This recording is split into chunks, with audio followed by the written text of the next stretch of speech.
大家知唔知道啊？香港理工大學嘅學生竟然有機會接觸到人體標本啊！今次我會帶領大家參觀今個年度正式啟用，已經服務超過400名康復治療科學系師生同埋相關研究人員嘅實驗室。我係康復治療科學系實務副教授鄧建聰。我哋而家身處喺理大嘅數碼化解剖實驗室，而呢個實驗室分為兩大部分。第一部分就係虛擬現實數碼化實驗室部分。我哋學系率先引入咗30套虛擬現實嘅教學設備，等我哋每一位嘅同學都可以喺過程中有咁沉浸式嘅學習體驗。我哋亦都配備咗多台嘅數碼解剖平台，提升老師同學生之間嘅教學活動。而第二個部分呢，就係我哋嘅人體標本解剖實驗室。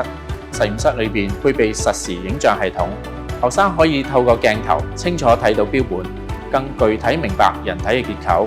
實驗室入邊仲有 3D 打印系統，打印 3D 解剖模型、3D 標本，令學生同埋科研人員打印出相關人體結構嚟增加佢哋嘅學習體驗，有助教研同埋臨床康復治療。